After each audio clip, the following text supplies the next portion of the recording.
Well, speaking of brand, Colorado is now with the Big 12. Well, in 2024 they will be, but that puts them at 13, the Big 12, and you know they're not stopping there. There's a lot of talk going on, and it really started to brew up last night. So we're going to get into a lot of the information that we just heard over the last few hours before recording this, because there's a lot to uncover.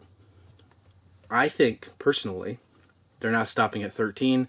It sounds like that we're going to get that answer possibly today, and we might talk about it on the next episode if that's the case. But there's a lot of talk that we may see Arizona, possibly Arizona State might follow.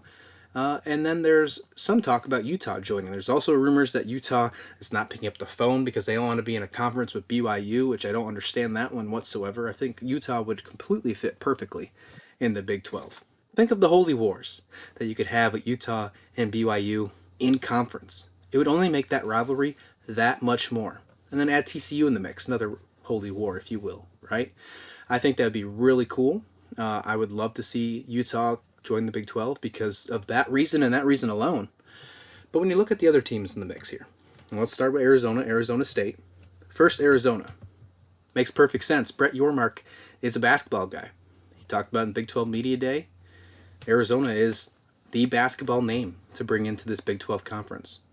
Big 12 is already deep in college football and college basketball. You bring in Arizona, that's just a big name to be added. And Arizona's not a bad college football team either. They're really changing. They're really improving. And that could be a huge, huge add for the Big 12 if they come. Arizona State has been tied to possibly trying to grab on with Arizona and join the Big 12 as well. Would that be an improvement? I think so. Now, they might not have the amazing basketball as Arizona. They might not have the amazing football as Arizona. They have one of the greatest journalism departments, sports journalism department as well as that. Brett Yormark is a brand guy. He said it all the time. He talked about Colorado in the Big 12 Media Day. Colorado has nothing to do with Big 12 when it came to that Media Day. There was no announcement yet. But he talked about how impressed he were with Colorado because he is a quote-unquote brand guy.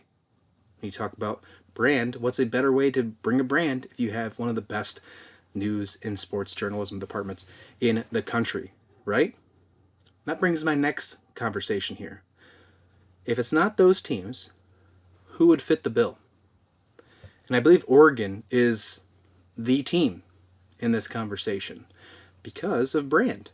What Brett Yormark said in the Big 12 Day. He talks about Colorado adding brand. He added a team like UCF, who a lot of the college football fans don't really like because there's a younger crowd.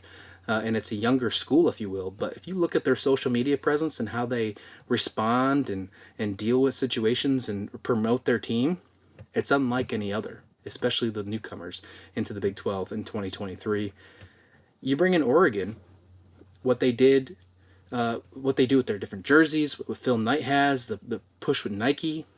I mean, that is literally brand right there. So I think it fits the bill 100%. And if you add a team like Oregon, then UW could come in the way as well. Washington, I think, would also make sense just on location standpoint. When you look at it on a map, they're the only team in all of Division I in the Pacific Northwest, especially up in the northern area like Seattle. But my mind is right now pushing towards the Arizona State, the Utah. We're going to hear with the Pac-12 what's going to happen with them here today. There's a meeting coming up where it looks like the commissioner of the Pac-12 is really going to have to show his hand and show a media deal if there is one or not. Sounds like it's something to do with Apple and streaming. Not sure if it's going to be a good deal. Seems really suspect, if you will. If a couple days after Colorado leaving, all of a sudden we have a media deal with the Pac-12, I feel like it's going to be a lot of smoke and mirrors, and this could be the final straw for a lot of teams. And maybe it might be time to put old Nelly down. Speaking of the Pac-12, it might just be time to take care of him, take him out to the field somewhere, say goodbye to the Pac-12. Because it looks like these teams are leaving. And whether we like it or not, even if they go and resurge themselves with a couple Mountain West teams, are they truly going to be a Power 5 conference in the near future? I mean, if half of your team, half of your programs, I should say, are in the Mountain West just because of location, if you can't get a media deal that is remotely close to what the Big 12 at least, but the SEC and Big 10, which is going to be completely not happening. If you can't get close to that media deal, you're not going to be able to compete on any level when it comes to college football, college basketball, and the other sports as well. I think it might be time to start saying your goodbyes, getting your affairs in order for the Pac-12, because it's time to say goodbye here as we get ready to see what's next on the slate with all this news coming out on Tuesday afternoon. Can you blame any of these teams for leaving though? I can't. You haven't seen a money deal. You've waited so long. You've seen the Big 12 do this. You've seen the Big 10, USC and UCLA leave the Big 10 last year. You saw Texas and Oklahoma leave for the SEC, and the Big 12 didn't even bat an eye. You could say that the Big 12 could have easily been in the Pac-12 shoes.